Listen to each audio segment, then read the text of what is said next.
morning, Claremont Center for Spiritual Living. How are you this morning? Isn't it glorious this weekend, this weather? Isn't this just fabulous? We love rain. We don't really like rain necessarily when we're trying to do things. However, it was lovely yesterday, just lovely. So welcome. I'm so glad you're here today. I'm Reverend Tracy and delighted to welcome you into this community. This place we come to every week to remind ourselves of just how magnificent we are. Whether we feel like it or not, we know it's true, and we're here to remind each other and lift each other up in that truth. So thank you for coming. Those of you joining us online, hello. Everybody wave hello to our friends out there. And know that in spirit there is no time or space. So right where you are is right where God is, and it is the community that we share in this love and fellowship that makes our Sunday morning celebration truly a celebration. So we have lots to do this morning. Our practitioner today is the lovely Miss Nisa Burrows. Nisa will do our opening prayer and do a reading for us to get us started. And we have a little music today. We've got Jeff on the keyboards. We're always happy to see you, Jeff. And singing with those lovely dulcet tones, we have Michael Whitney. Oh, there we go. Welcome back, Michael. All right, so I just want to remind you that we are still observing the CDC health suggestions, which is vaccinated or not. We ask that you keep your masks on inside just because we're sharing airspace that's kind of closed in. I am quite a bit of ways from you, so I promise not to spit into the front row when I speak. Also, if it's a song that you know and like, you may tap your feet, you may clap your hands, you may weave back and forth, but we're still asking you not to sing. If you'd like to hum quietly into your mask, you may certainly do that. Just a way that we love each other and keep each other safe. When we finish our service and move out into the foyer, if you're inside again, please keep your mask on while you're talking, or step outside into the brisk air and continue your conversation there, and then masks are optional if you're vaccinated. So thank you all for helping us all to keep each other safe. All right, let's get centered, shall we? We're going to begin with a quiet moment of reflection. So I invite you to take a deep breath. Close your eyes and let the sound of the bowl take you to that place within. Letting that tone resonate in your heart space, that sanctuary that knows love, that knows peace, that knows light. Simply breathing into the oneness that is the truth of who we are.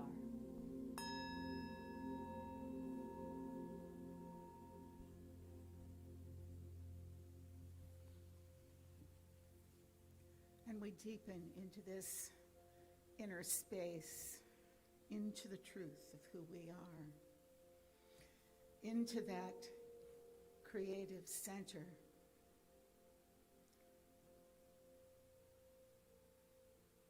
within each one here, into that all-knowing center, the one life, the one love, the one power.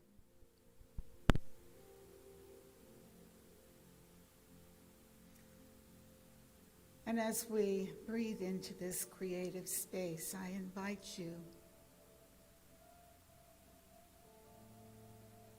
to bring to mind some creative thing that you would like to bring into manifestation.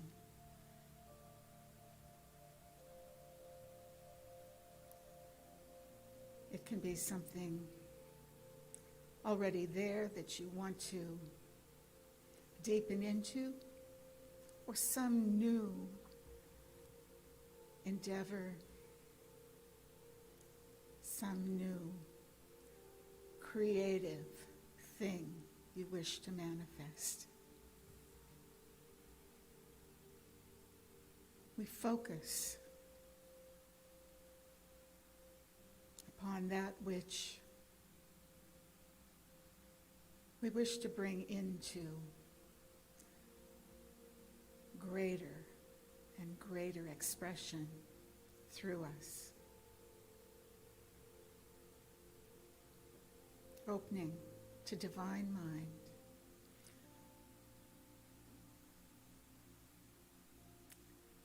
We invite the fullness of its creativity to express through us. We allow it.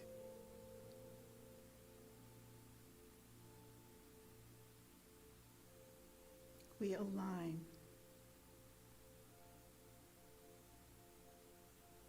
In gratitude for its presence here and now in our life.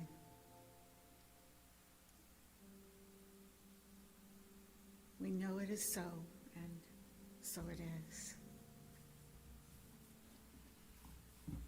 Good morning. My reading for this morning is from Creative Mind by Ernest Holmes, and it actually is a few blurbs from the conclusion at the end of the book. We live in a spiritual universe governed through thought, or the word which first becomes law.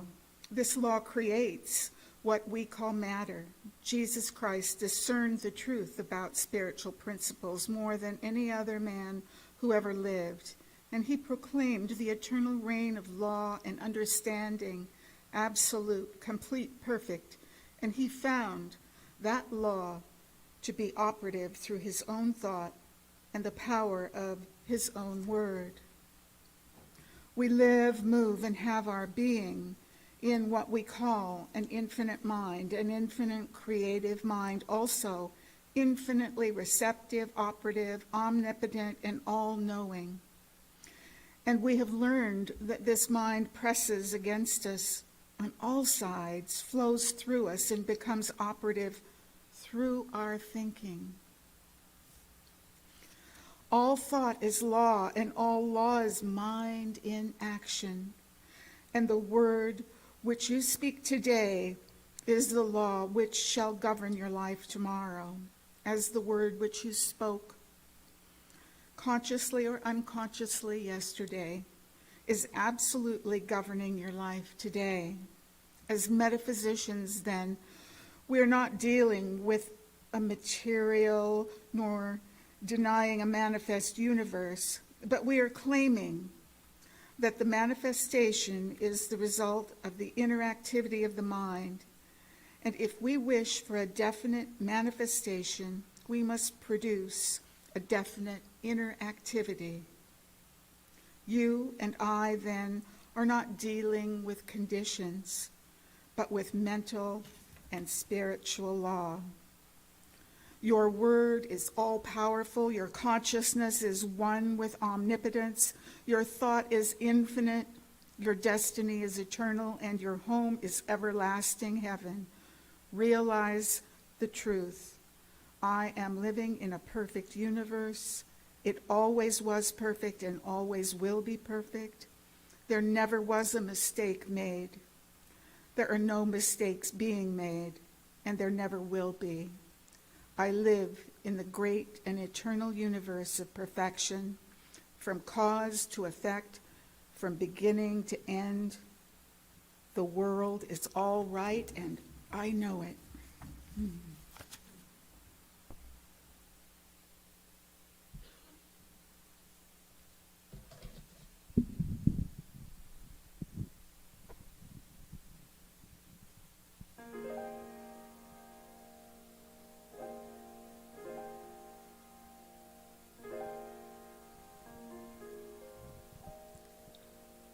Come with me, and we'll be in a world of pure imagination.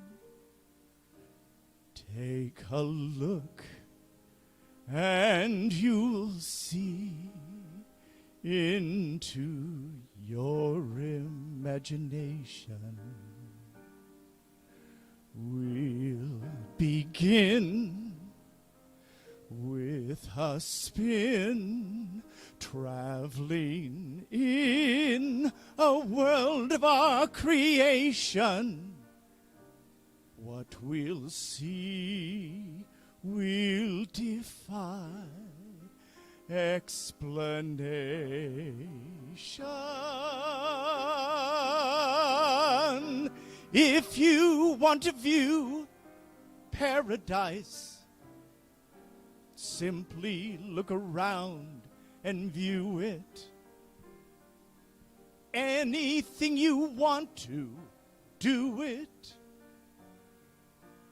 Want to change the world, there's nothing to it. There is no life I know to compare with pure imagination. Living there, you'll be free if you truly wish to be.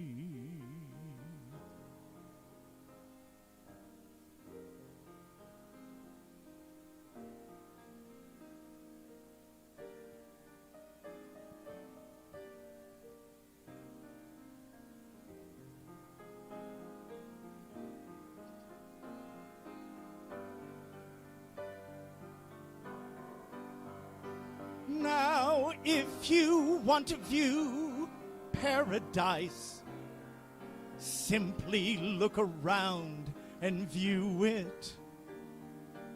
Anything you want to, do it. Want to change the world, there's nothing to it. There is no life I know to compare with pure imagination. Living there, you'll be free if you truly wish to be.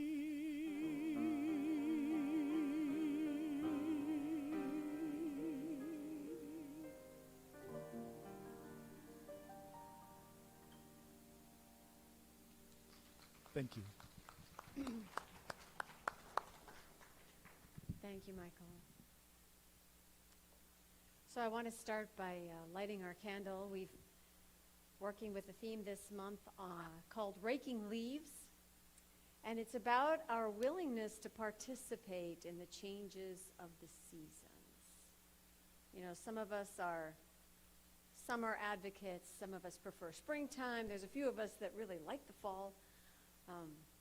But the truth is we are all of these things, and our life follows the rhythm of nature, whether we see it outside in Southern California or not. It's nice this weekend to actually see a little bit of fall weather, just to remind us that this continuous changing, this cycle of life is part of who and what we are and how we live. So in that vein, I want to start with a quote by Catherine the Great. She said, "A great wind is blowing, and that gives you either imagination or a headache." Once again, we note that we are at choice, yes? You know, that this idea of Winter's Eve, which is today's title, I was thinking about the wind. You know, there's all kinds of great metaphors that go with the wind, and so I came up like with a list of song titles about the wind, and Donovan's Catch the Wind, and Blowing in the Wind, and what else? There was a couple, you know, he's got all kinds of, that one, and Dust in the Wind, and, you know, there's all kinds of stuff we could go, and, you know, we could have been talking for hours today, but I know you've got things to do today, so I narrowed it down a bit. And I'm looking at the winds of change, right, how the winds of change blow through, and the thing about the wind is we don't control it. Have you noticed that? It blows if it's going to blow, and we respond. We might prepare. We might board up the windows in the face of a hurricane, or we might take shelter, or we might step outside and feel the mighty power. I can remember during one of our big off-coast storms several years ago, I remember being at Seal Beach and going out onto the pier, not very far out onto the pier because the waves were huge, but just to stand in all of that power, to stand in that power was something invigorating. And then I retreated back to the safety of land because as human beings, we do that dance, right? I know the truth, the power is mighty, I am part of that, and I'm a human being and I prefer to take shelter when the winds blow too hard. And so we do this human experience with this awareness most of the time that we are something spiritually greater than what we do every day. And sometimes it's just, the human nature, the human aspect of life, it can be very overwhelming. We are obviously in the midst of all kinds of change.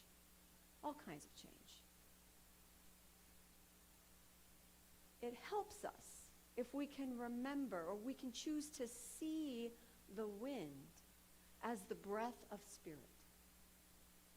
It is the energy of life, whether it is a summer breeze or a winter storm or fall rain or the spring rains that bring the flowers. It's all life expressing. And as such, it's sort of like the breathing of the earth. And it is our very own breath. In the Old Testament, life begins when God breathes into the clay that became Adam and Eve. It's the breath that is life. So if summer is that season where we look outward, we go outside, we move out and are active, and winter is the season where we move inward, places with real climates, it's cold outside, you must kind of return to the hearth. And we choose that is a time of reflection and being within, physically as well as metaphorically. Then spring and fall are the transition seasons, right? We're moving from one season into another. And so this movement of being outside to moving inside, going from summer through fall to winter, is part of the natural cycle of things, and it happens every year. And we are part of nature, and we outwardly and we move inwardly. And when we inhale and exhale evenly, then we live a life of balance. The truth is you can't really have summer all the time, although we try hard, really, really hard here. And you can't really only be in the springtime, because the spring flowers don't bloom if there isn't a harvest in the fall for the seeds to be regenerated and planted again.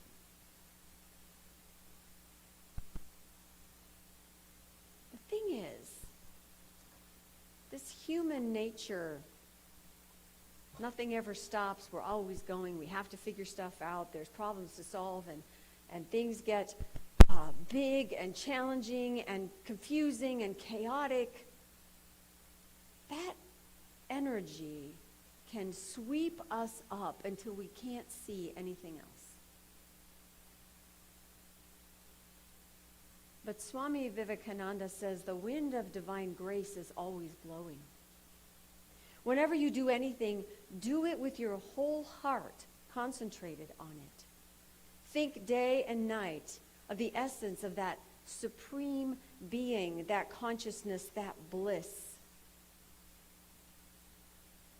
When you do that, what fear and anxiety can you have?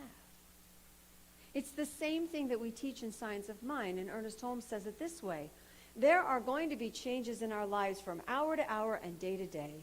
We cannot escape them. It is the nature of the universe. So let us accept change, make the most of it, and capitalize on it. The action of the law never changes, but the direction of the action is always up to us. It's the same idea that, you can set sail for any destination no matter which way the wind is blowing. It all comes down to how you set your sails. The wind is going to blow. We choose the direction. We choose the direction. So all this change. especially in the last year and a half. How many of you are waiting for it to be over? Yeah. Here's the problem with that, because it is a problem with that. If you're only waiting, you're not living. If you're only waiting, you're not living your life. Because to wait is to not move. And we are not designed to stay still. We are designed to move, to grow, to transform, like everything else in nature. So if we are not moving, if mentally we are just waiting for this to be over, when it's over, I will, fill in the blank, we have disempowered ourselves. Right? If you're waiting, that you're just like you're at the mercy of whatever else is going on. Whatever winds are blowing, that's where you're going. And frankly, I don't want to go where a lot of these winds are blowing. That's not me. So I don't want to wait. I want to be active. I don't want to be afraid all the time of what might happen because things are changing. What I want to do is move. And when I don't know which way to go, if I don't know what the next step really is, then I want to move within to that place of my own power, to the knowing beyond my humanity, beyond my human self, beyond what's going on out there. It's said that the stronger the wind, the deeper the roots. And the longer the wind, the more interesting the tree. Now, I prefer not to be too interesting, because that would mean that I would be sustaining myself amongst winds all the time. But isn't life like that sometimes? There's always things happening. We get to choose how we move through it. Are we fighting the wind? Or are we flexible and moving with it?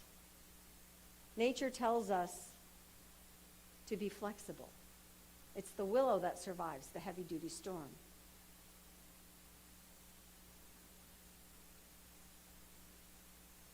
I think that times of great change and chaos or trauma are really calls to deepen our roots. The season of winter, that's what happens. Everything on the surface appears to be dead, but what's happening below ground is that the roots are deepening in all of nature. So when we are faced with storms, when we are faced with tragedies, when we are faced with difficulties or what seem to be obstacles, we're being called to deepen our roots, to anchor ourselves in that which is true, that which does not change. And what is it that we have always, no matter what? We have that grace that was spoken of in the quote. We have love. We have the ability to see beauty. We are able to connect heart to heart. These things are true, even if the ways in which we do them change because of the weather. So the destination remains clear. The direction I want to move in my life remains clear before me. But I have to be flexible and allow the path to meander. The path changes because of the circumstances.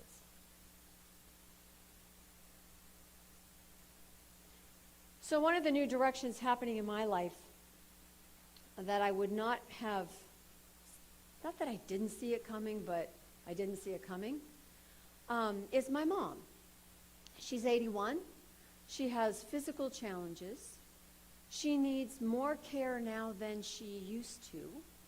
And so we are in the process of applying for VA benefits for her husband and Medi-Cal for my mom. Now, if you've ever navigated government paperwork, this is not a straight path, and it's not clear, and oh yeah, half the signs point the wrong way, just so you know. Now here's the thing. My direction, I know she's eligible. I know she is, based on her age, based on her income, based on her physical status. I know she's eligible for Medi-Cal. But the path to get there is a meandering one. And I have learned how flexible I am and how flexible I am not. You know, I'm pretty strong in my perspective on life, in my faith, in my ability to see the big picture and remember the truth and ask for help. But in the last few months, there have been many times I have cried in frustration. Many times where I have thought that I met the milestone, got the deadline, found the receipts, got all that stuff laid out in a spreadsheet, ready to go, mailed it off, only to be denied. And this emotional landscape is certainly looks like it's wind-torn. There are branches falling everywhere and leaves coming and going and a sense of, what am I supposed to do? How is this so hard? What do people do in this process that don't have the tools I have, that don't have the help I have, that don't have the time I have to devote to this? It's enough to make a girl cry. Yeah. Now, after many calls, I found a good person to help. So, took notes, did everything she said, sent it all in, got the denial letter. Called her back, said, really? So, once again, the pandemic raises its head. Yes, I'm working from home. We know in the office there's a problem because the stuff you mail into the office takes a couple weeks to get to me, which means you miss the deadline because you have to get all the stuff in within a month or whatever it is. So we've extended it a month, blah, blah, blah, blah, blah, blah, blah, blah, blah. Okay, so for me, the destination is clear. I know she's eligible. There is a way forward. I am part of the supply that Spirit is. Therefore, whatever I need is mine. And okay, she's going to call me back and we'll keep going. We're not really closing the case, but we'll look at it and see what's missing, blah, blah, blah. I didn't hear from her this week. I could cry again. Or I could come to the center and talk to you about what it's like to navigate an emotional landscape from a spiritual perspective. Because that's what we're doing here. So y'all are helping me with this. Thank you very much. Because again, I know she's eligible. I know it's happening. I will celebrate the milestone of resolution, but I will not wait for it. I will not stay in that place of unfinished business. I will take some step each and every day because that is how I deepen my roots. I remind myself of the truth and I move forward from that. How can I lose? How can I go wrong? This season of activity that we live in, we take action, we rest, we restart, we reanalyze, we review, we refresh, we renew, we rest again, and we keep going. Just like the seasons, year after year.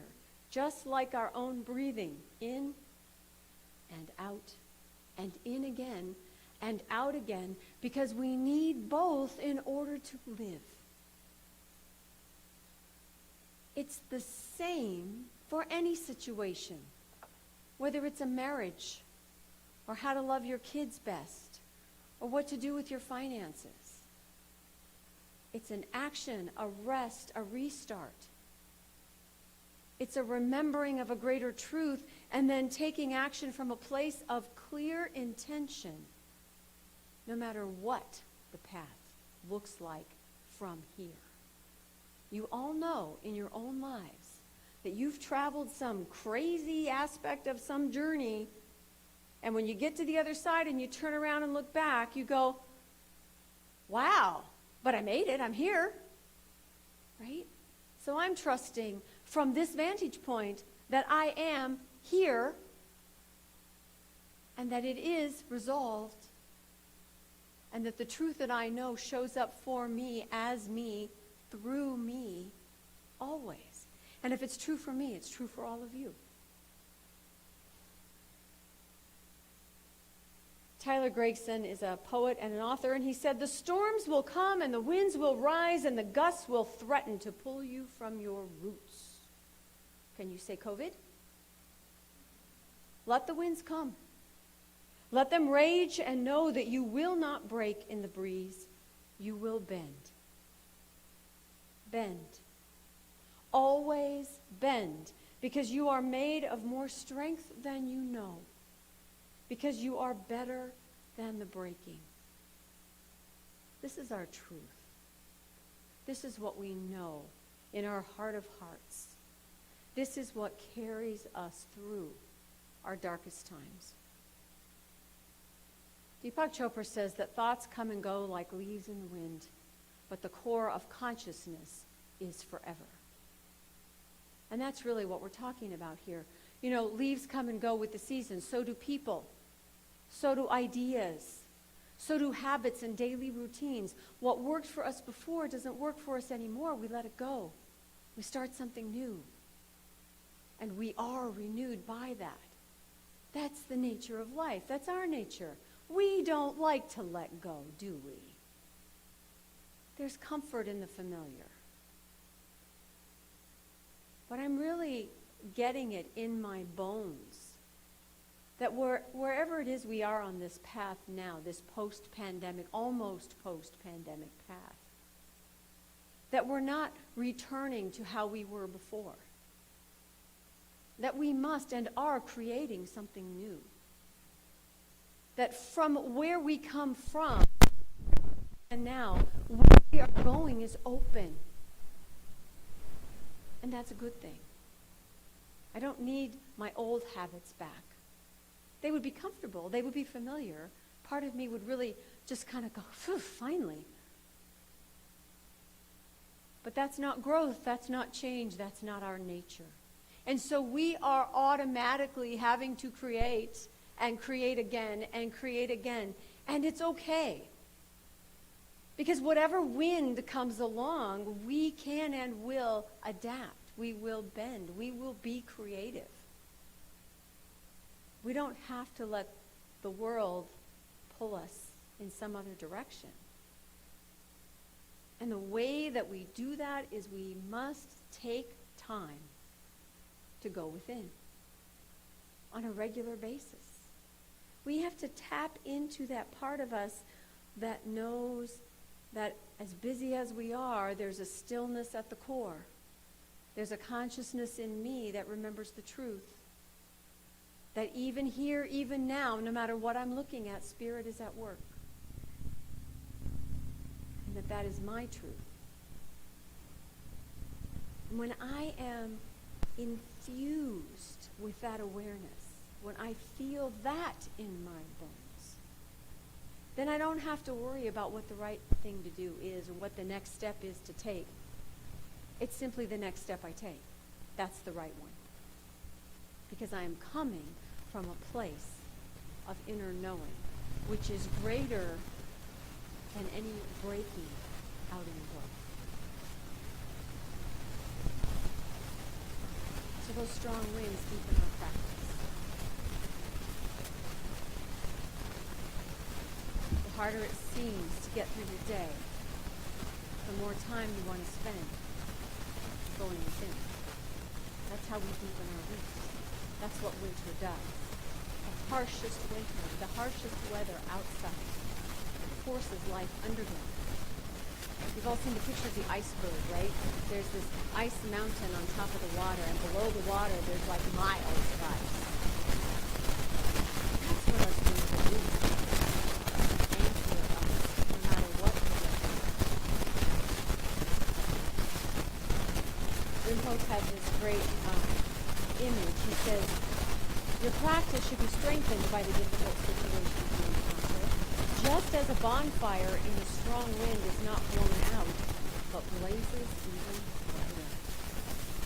So you see that spark of light you have within you, the one you catch glimpses of every now and then, the one you see in other people, and makes you go, and there's a connection there, that can be fanned into an internal light. Not to destroy and corrupt, but to simply light it up.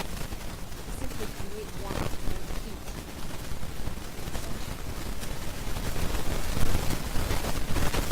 I'm going to invite you to close your eyes for a minute and take these final words.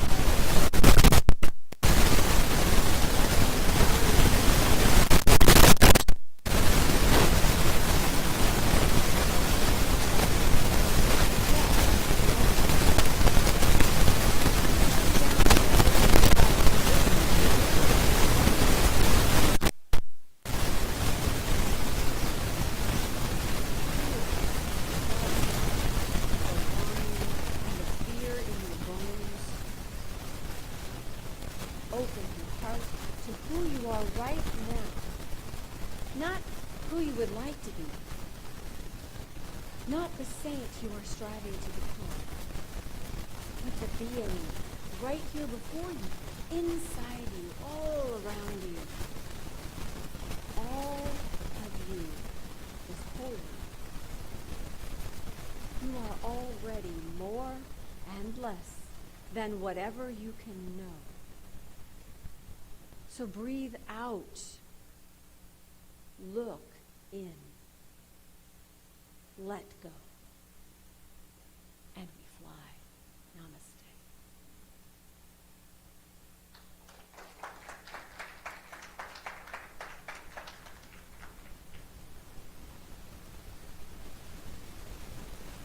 So next time the wind blows, let it be a whisper.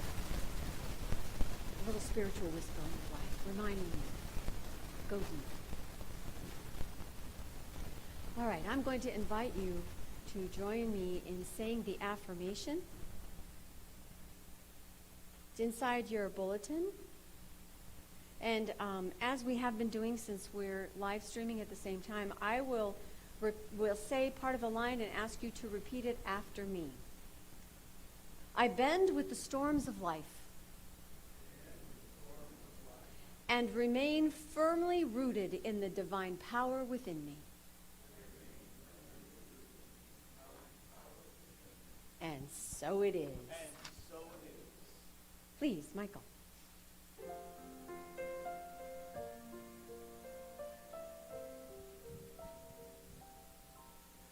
I see trees of green, red roses too. I see them bloom for me and you. And I think to myself, what a wonderful world.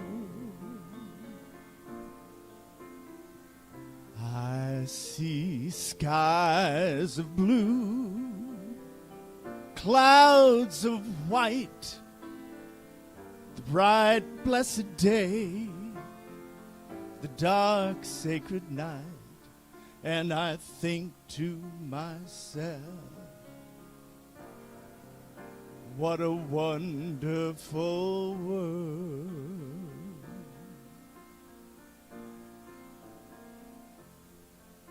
The colors of the rainbow, so pretty in the sky, are also on the faces of people passing by.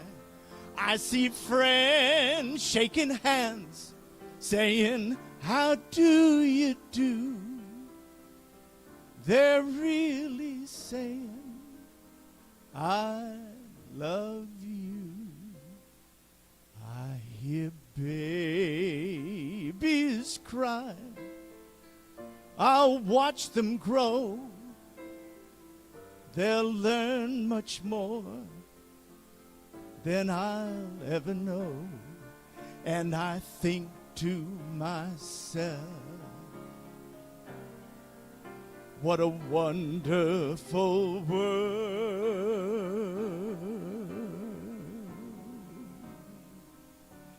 Yes, I think to myself, what a wonderful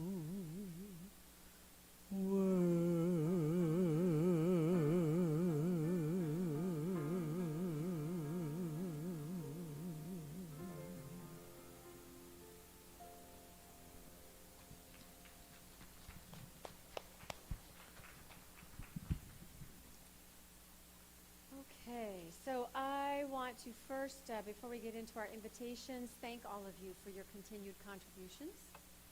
The ways in which you support this community make it possible for us to come together in this space, to plan and execute community projects, and simply do the work we are here to do in love and uplifting of our community. So thank you for that. Those of you online, thank you too for your continued giving. If you're visiting us for the first time, there's a donate or a PayPal button on our website and also on our YouTube. We also have here, we're not passing the baskets, again, just as a precaution, but there are baskets in the back of the room for you to make your contribution as you leave. But if you have a gift for today and you want to take it in your hands, there is a prosperity affirmation in your bulletin that I invite you to say with me. Divine love through me blesses and multiplies all that I am, all that I give, and all that I receive. I am prosperous now, and yes, we are. Okay, a couple things to talk to you about. First thing is, anybody who went to, sat at, set up, tore down, or carried stuff for Village Venture, please stand so that we may applaud you. Please stand up. All right, look around the room. Thank you, everybody. There may be a couple people not here that also participated, but it was our first time out in Claremont's Village Venture, which is a street fair. All the vendors have booths and tables. The nonprofits have booths and tables. Everybody gets to walk around. And I didn't know that not everybody, that children and dogs and some grown-ups would dress up for Halloween and stroll the streets. Okay, so getting out of the car in the parking garage, there was Spider-Man and Minnie Mouse.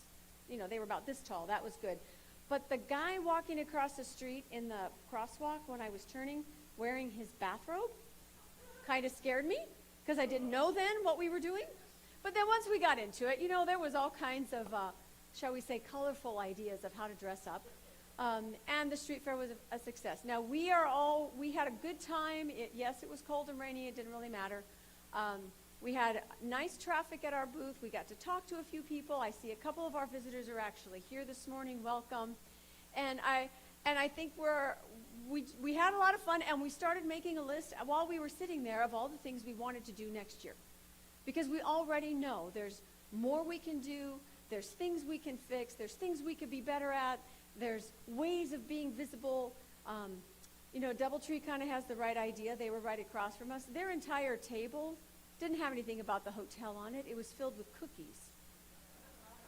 Smart. Now, we did have a big pot of Halloween candy, which brought the kids over, which got a couple of the parents to come over too. So that was kind of fun. But we're already looking at next year and how we might expand our presence in the community. And this is part of our intention. We want to be part of what makes the world a better place. And one of the ways we do that is to be visible in Claremont and beyond. Yes, that's Toy Story, right? To infinity and beyond. Okay, we are still looking for a couple volunteers. If you know someone or you are someone that would like to manage our media. This is not necessarily the technical aspect as much as keeping us current on our website with our events, Chamber of Commerce, any place out there in social media land where we can have a presence and an impact. We need somebody to manage all that. Most of us are good at some one little part of it. We need an overarching volunteer to help with that. So if that's you or some child you know, that would be fine. It is a volunteer position, and we would just love to have a greater positive impact out there, not just in here. So, looking for that. And if you are a person who thinks prosperity, our counting team could use your help once a month to get all of our finances to the bank at the appropriate time and all the reporting done. It's quick, it's easy, it's fun, and it's not every Sunday, it's just once a month. So see Graham if you have any questions about that. There he is, right there. Lastly, right now, I want to remind you that November 4th, we will have a memorial for our good friend Bill West, who made his transition in the last couple weeks. Every time I say his name, I see that mane of hair, right? Big presence, larger than life presence. There's information out in the foyer as to where that is. It's at Todd's Memorial Chapel, I believe, and then there's a reception afterwards. Pizza seems appropriate for a celebration of life. Yes, so pizza afterwards. So do pick up a flyer, and we hope to see you there to celebrate Bill's life. Okay, we have one more announcement. I'm going to invite Nisa to come up, please.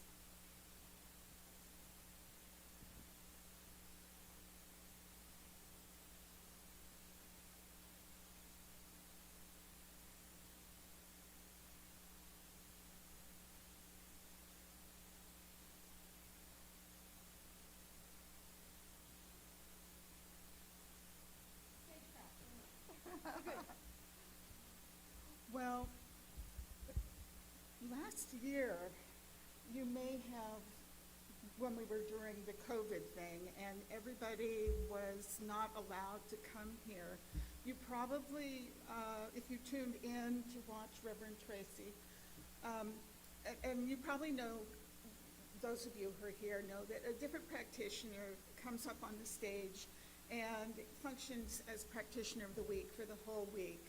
And so during that period of time, we had the inability to do that, and it was going to be a big thing.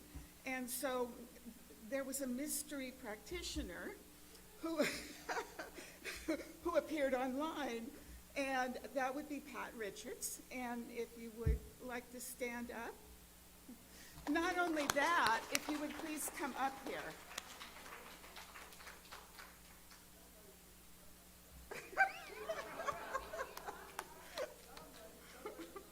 I too can keep a secret.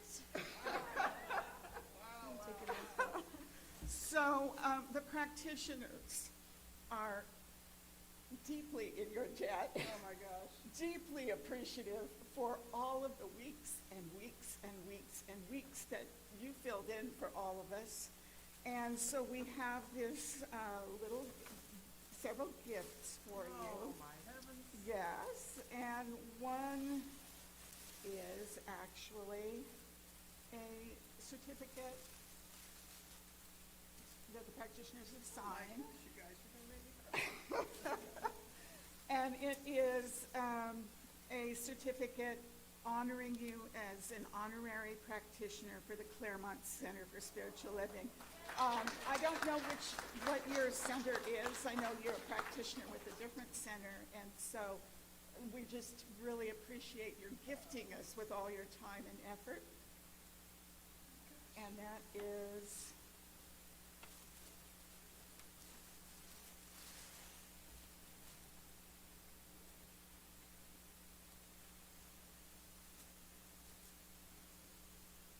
Oh, my heavens. Hold it up. so you're officially an honorary practitioner. Put that on.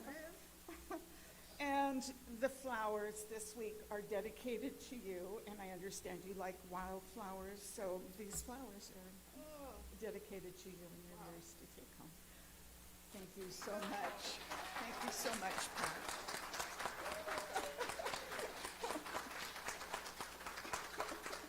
Well, I'm going to say something. Just because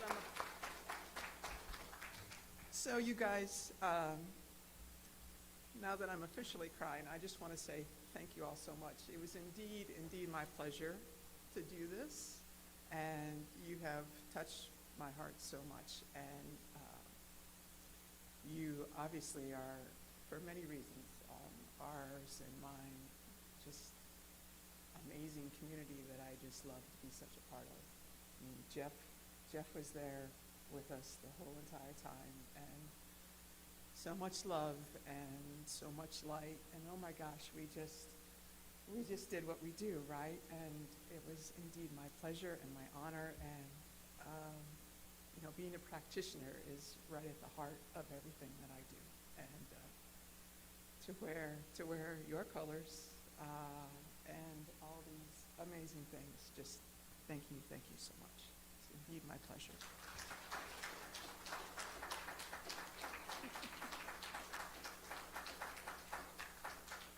You're welcome. That's yours too.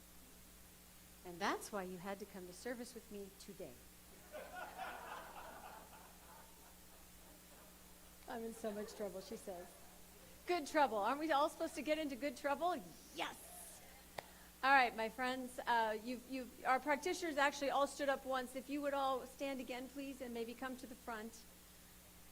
And know that as they come forward and face this congregation, that what they do is hold this congregation in light, this community, lifting us up always in truth and prayer, in knowing the highest and best for all of us.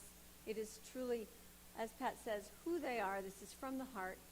And I want you to know that they are here for you personally at any time. Should you want prayer support, should you just like someone to talk to, should you need a perspective that is perhaps a little higher than the circumstances you find yourself in, these are the people you want to come to. So blessings on our practitioners, blessings on my lovely Pat. And I invite the rest of you to please stand and make a circle, kind of keep your distance a little bit from each other. And as we hear the music of Eddie Watkins, we're going to make a little dance, maybe clap to somebody across the room, and know that love expressed looks just like this. Take a look at the person next to you. Say God loves you and I love you too. Now feel the love in the sanctuary. Lift your voice and repeat after me. We come together, we come together, we come together.